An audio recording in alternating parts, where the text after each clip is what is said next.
Yo guys, what's good? It's your boy Tacho here, and the 4-year anniversary is upon us. So we're gonna go ahead and take a look at this FEH channel here and dissect all of the important bits of information that they dropped. There's some pretty good tidbits that they gave us here. So let's just go ahead and start things off with the winners of Choose Your Legends 5. Alright, so in first place we've got Gatekeeper and Marianne. And then in second place, we've got Marth and Erica. Pretty funky that Gatekeeper was able to meme himself into first with almost double the votes that Marth had. That's pretty heinous, if I'm being honest. Like, poor Marth. Come on, Marth has been trying to win since day one in Choose Your Legends. And finally, when he gets his chance, he just gets destroyed by freaking Gatekeeper of all people. So, unfortunate day for Marth fans, but if you're a meme fan, then this is like the funkiest thing that's ever happened. I can't wait to see what kind of skills they're going to give this dude. Watch him end up being like the best unit in the game. That would be so ridiculous, man. But okay. Then we have Marianne. I believe in the midterm results, Marianne was actually in third.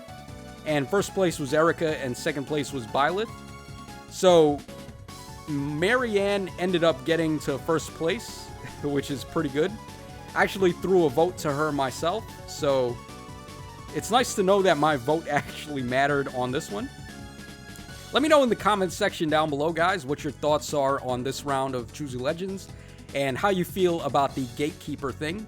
Like I said, a lot of people are upset because they wanted it to be either a main character or a main lord instead of an NPC like Gatekeeper.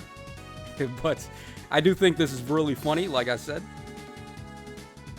Alright, next up we have some login bonuses that we're going to talk about.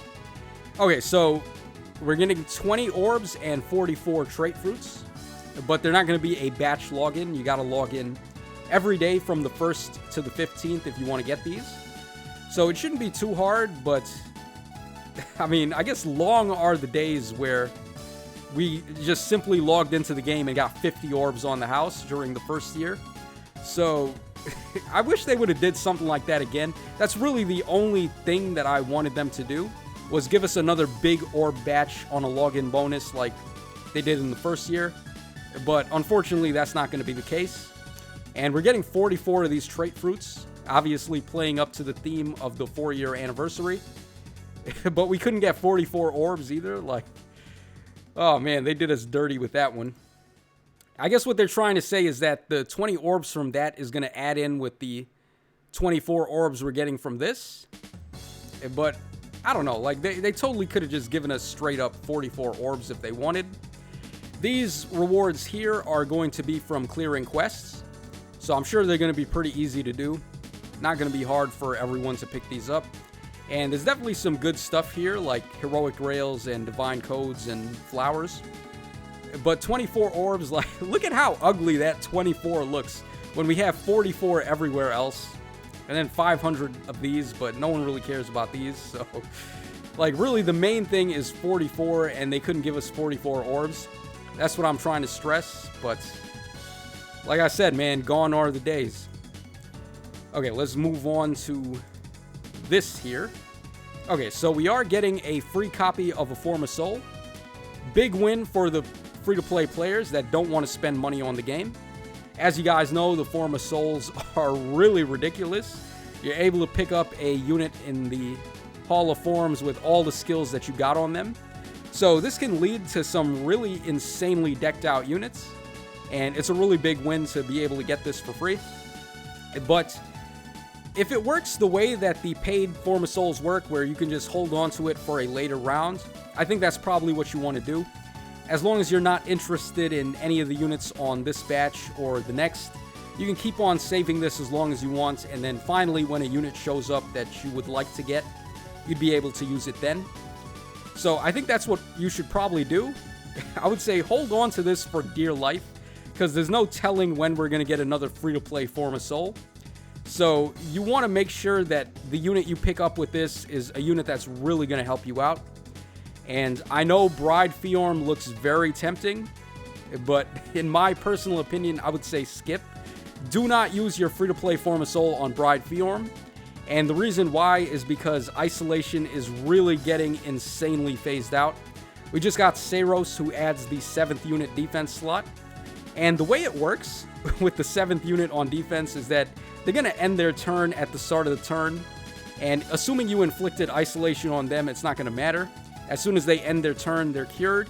And if the foes have any dancers on the team, they can go ahead and dance and then queue up some really abominable strategies on your offense. So just be aware of that. Isolation is progressively getting worse. We also have Kia Staff and Odd Recovery, and probably soon to be even Recovery as well. So that's my recommendation. I would say hold on to this Form of Soul. Do not use it on Bride Fiorm. But if you do want her, and you still think Isolation has its value, then be my guest. I just have to give you guys some fair warning with that. Okay, next up we have these rewards here. You're going to be able to get these from the Tempest Trial Plus. So once again, some good rewards. We got Divine Codes this time and 176 Grails. That is really nice.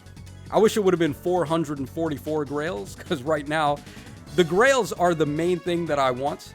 Compared to every other currency in the game, like, they drip feed these so slowly, and we need like a billion of them to actually get a plus 10 from the Grail shop.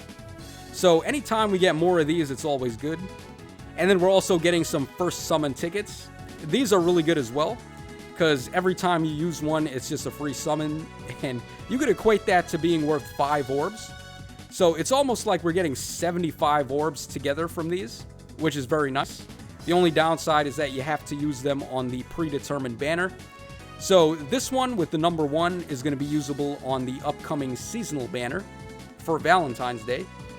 And then this one here, the number 2, is going to be usable on the upcoming Hero Fest banner, which we are going to talk about right now. Okay, so this is the Hero Fest, and it's dropping on the 4th. So these are the units. We have Sothis, Duo Ephraim, Shamir, and Shinnen. Honestly, this is a cop-out, if you want my opinion. Sothis and Duo Ephraim again. Like, we had them on the previous Hero Fest banner. And Shinnen is a really good unit to have on here, because he's great for fodder. But Shamir, I feel like they could have did way better than Shamir. She is a very good unit to pull. She's got a great weapon and a great kit in terms of skill inheritance. But I would have totally preferred to get someone like Brave Edelgard or a crazy good unit to go for merges on. Really, with the Hero Fest banners, these are the easiest to go for a plus 10 on, because they have the improved rates, and also there is no color sharing whatsoever. So if you're pulling a focus unit, it is guaranteed to be one of these guys. So I really would have liked it if the Hero Fest had units that we want to go for the plus 10 on, as opposed to units that we'd rather go for like skill fodder and such and such. So a little unfortunate there, but a Hero Fest banner is still pretty good. We're also getting this, a Grand Hero Battle Party. And if we take a look, we're going to be getting reruns of all of these guys. Some pretty good stuff in here, like we got Kalik, we got Nemesis, George, Petrine, Gangrel. These are some really good units to go for, and definitely merge up if you're interested. I think Aramia and Gale are a little bit lackluster, but the rest are really awesome. And we're probably going to get some orb rewards as well for clearing these maps. So make sure you get those done. Okay, alright, this is where things are going to get a little controversial. So we're going to be getting this summoning event as well. They did this last year, where all of these seasonal units from each color are going to appear on the banner. And you're only going to be able to pull one color of orb, and you're not going to be able to determine which color is even going to show up. So you could totally get shafted by hopping in, and then suddenly all colorless orbs show up, and you're not going to be able to choose red, assuming you want a unit from red. So I don't like the way that these are handled. And they made it even worse this year by throwing in the 4 stars. Like, we got Kid Marth, we got Zehark, we got Winter Hilda, we got Caden, we got Zane, etc. So it would be really demoralizing to hop into this banner and pull a freaking 4-star instead of a 5-star exclusive. So they did us really dirty with this. I am not happy about the way this was handled. But on the upside, I guess, there's some really crazy bombs you could end up pulling on this banner. Like, we got Duo Peony, we got Duo Sigurd, the two best dancers in the game, basically. We got Duo Altina, who is insane. We got Fem Byleth, or Duo Byleth. We got also Harmonized Veronica, very good for Resident Battles. Duo Lin, another insane unit. Duo Micaiah, the best unit in the game, in my opinion. So, this banner is potentially loaded with crazy stuff you could get. But odds are more likely that you're going to get shafted. So, I don't like the way this was handled whatsoever. I'm probably going to go for green myself, because I don't have Duo Peony, I don't have Harmonized Veronica, and I do not have actually this Halloween, or yeah, Halloween Grima. I would like to get Dragon's Ire on some of my other units, so it would be nice to pull her. Let me know in the comments section down below which of these colors you want to go for, actually. But also let me know if you like the way these banners are handled, because I personally don't. Especially not with the 4 stars in there. Alright, next up we have A Hero Rises 2021. This actually went live tonight, and I made a community post about it. So it's going to work just like last year. We're going to vote for whichever unit we want to win. And the top 8 winners are going to duke it out in a voting gauntlet. And the final winner of the voting gauntlet is going to be given out for free on March 10th. Up until April 10th, so they're giving us a 1-month period to do it. Kind of a shaft as well. Like, I remember when Legendary Ike won, they gave him out for an entire year, whereas this, it's only going to be a month. So, I don't know what the deal is with that, but okay. So, I voted for Saros. I really want to get a copy of her for the 7-unit shenanigans, but, I mean, there are so many good units to vote for this time around. It's nothing like the year where Altina won, where I feel like there were only a couple of good choices, like Duo Alphonse was one of them. This year is going to be insanity, because the quality of power creep has just shot through the roof. Any of the Duo heroes could be potentially insane if you don't have them. Duo Micaiah especially. Her Duo skill is still the craziest thing in the game. We have crazy legendary heroes like Legendary Dimitri. We got crazy mythic heroes like Bramimon and all of those like ridiculous shenanigans you can do with that. So I don't know who's going to win this time, but whoever wins, it's going to be really good. So definitely look forward to that. All right, let's move on. Okay, this cake we already saw. Okay, so this is going to be the silhouettes for the seasonal banner. So this one is also going to drop on the 4th alongside the Hero Fest banner, and this one is Valentine's Day themed, of course, and the units they went with this time are going to be from Fire Emblem Heroes, so I think that's pretty good. I always like it when they do the Fire Emblem Heroes seasonals, because I feel like the Asker duo and the Asker units don't really get the love and respect they deserve in the game, so this is nice. And we have Gustav as one of the units, a very forgettable unit, because I mean, there's no waifu bias with him, but I guess it is pretty cool to see him actually get an alt in the game. Alright, next up we got Thick Mama right there. We got Henriette. I would love to pull a copy of Henriette. I mean, this artwork, dude, this is like... She got some wide hips right there, not gonna lie. So, Henriette, very awesome. I did actually vote for her as well in Choose Your Legends 5. So, I am happy about Henriette being on this banner. Also, we got Alphonse, straight up looking like King Caesar. I like this Grecian attire that they went with. This actually looks pretty cool, and it does suit Alphonse, I think, so that's nice. Alright, then we got this Veronica here. Veronica is actually going to be the Tempest Trial freebie that we get. So, looking forward to her skills and her stats. Hopefully they give us a good unit for free this time around. Oh, we can actually take a look at her skills.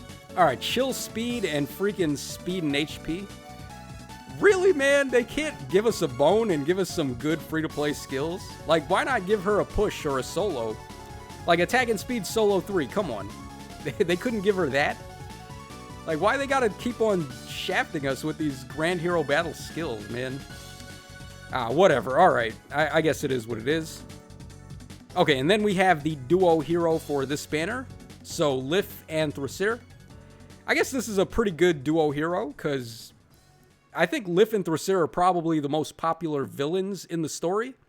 They definitely left the biggest impression, especially this one right here, because we have to see her every day in Aether raids, pretty much.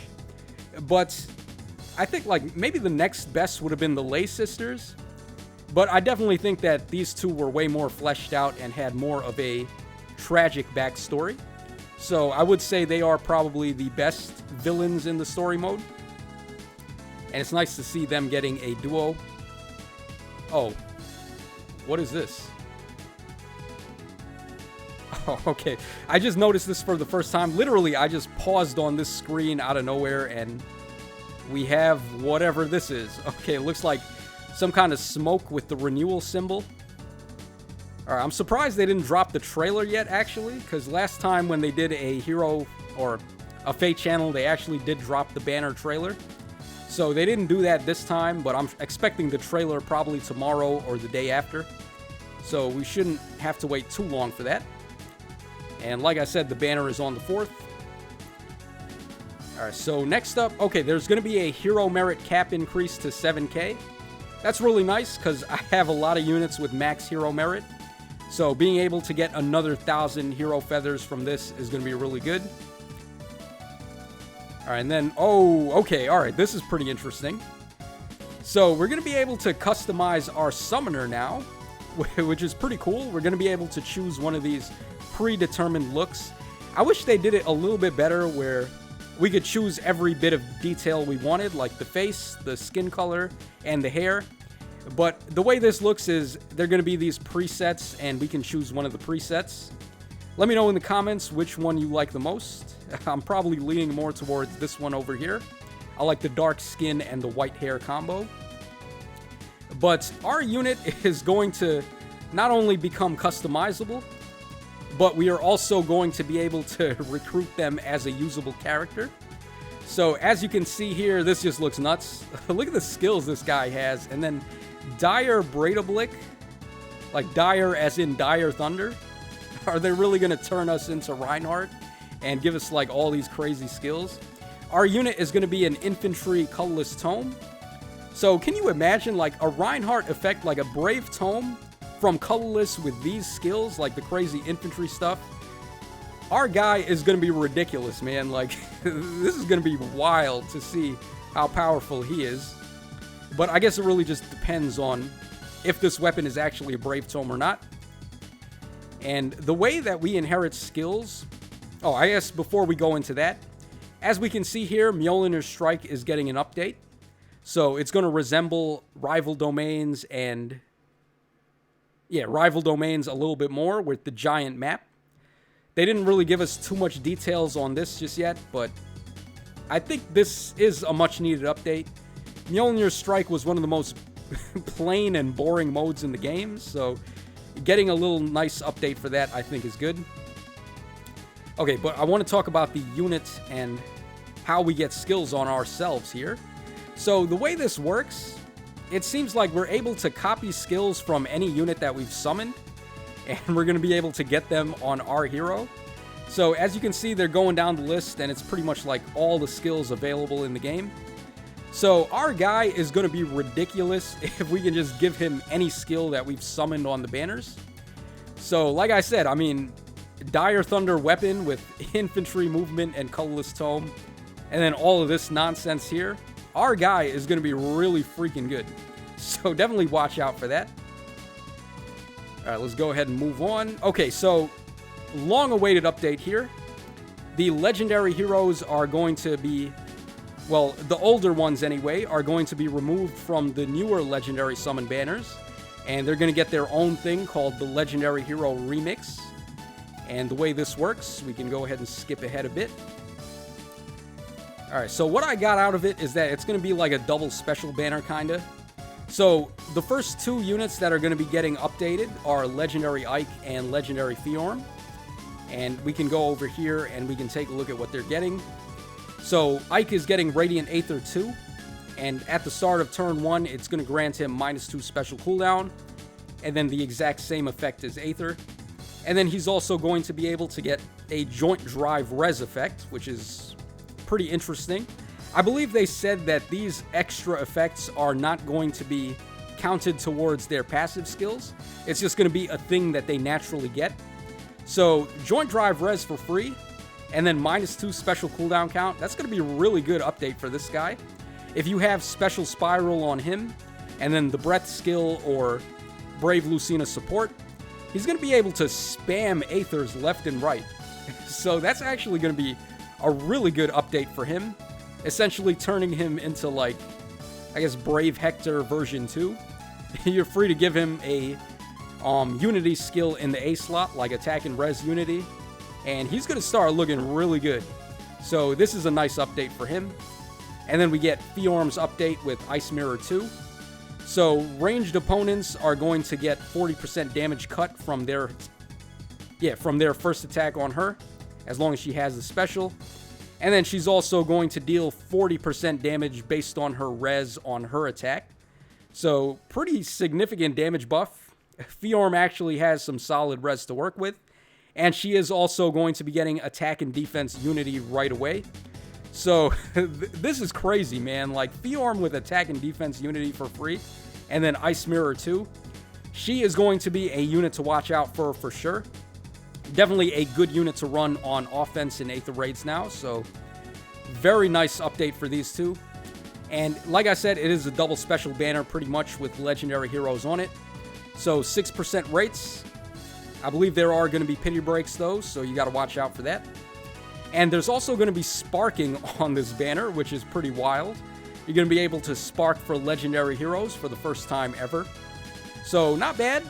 Definitely a much needed buff for these older legendary heroes. And this is going to be available on the 11th. So look forward to that.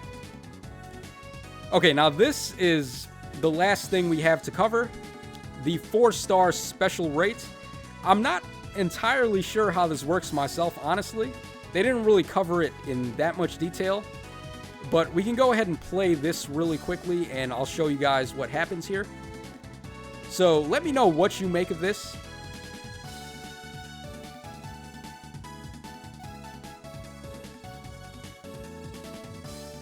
So they summoned on a red color, and they picked up Katarina as a 4-star, and all of a sudden she evolved into a 5-star right on the spot. I'm not really sure what the deal is with that. But it doesn't reset your 5-star pity rate, so that's nice. You're pulling basically 4 stars without having to lose any pity bonus you may have had. And as we see here, the 4-star special rate is 2.98. That's probably increased. I'm not sure what it's actually going to be, because they do have increased rates on all of these summoning rates here. But I'm wondering if this 4-star special rate is going to calculate in with the actual 4-star rate. So is it 2.98% on top of 51.72% rates? Like the way the 5-star focus and 5-star rate works, where they calculate into each other? If that's actually the case, this is going to be nuts. Because the units that they showed that you can summon with the special rate are actually insane. So let's go ahead and take a look here. They showed all of the possible demotes that you can get. Now, I'm not sure if this also means they're demoting into 4-star units, like actually 4-star units, or if they're only going to be available on the special rate 4-star focus. Probably the latter, because can you imagine like 4-star Hector getting distant counter in the 4-star pool? That would be way too good. But I think, I personally think it's about time they did something like this though, because the 4-star pool needs to get updated.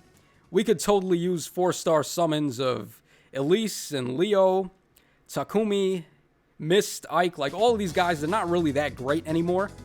So being able to get them as 4-star merge projects would be really great.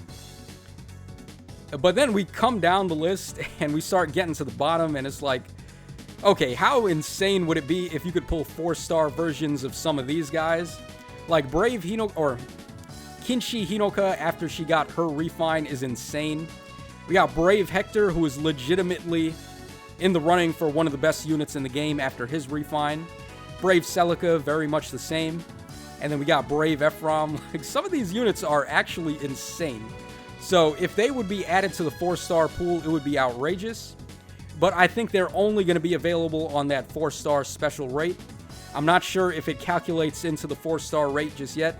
We're going to need some more specifics on how this works, but it is a very good update, I think. So definitely some crazy stuff to look forward to with this. And that's pretty much all there is to talk about with this banner, or with this Fate channel. I don't know why I said banner there. Let me know in the comments section down below what you guys think about all of this stuff and your opinions on everything here. We're just going to go ahead and close out with the artwork commissioned arts for the 4-year anniversary. I totally could have worded that better, but I'm definitely looking forward to it. Once again, I do feel like we got shafted big time on certain things, like that seasonal summon where they put the 4-star units on the banner, and also not getting a big batch of login reward orbs. They definitely have been dropping the ball in terms of that, and the anniversaries are not super hype anymore. Like, I'm playing Dokkan Battle right now. I'm playing on my JP account, and currently the 6-year anniversary is going on, and it's insanity, like how hyped that is. And then you just compare it to Faye, and the anniversary is so tame in comparison. It's like, this is not even an anniversary. It's like just a regular old update that you might get on some random month. So definitely let me know your thoughts in the comments section down below. Are you hyped for the anniversary, or do you think they could have did a lot better? Because I personally think they could have did way better. But for what it is and for what we got, I do think there are definitely some goodies in here to look forward to. So that's all for tonight. And this is your boy Tacho signing out. So take care, fellas. And I'll catch y'all again on the flip side.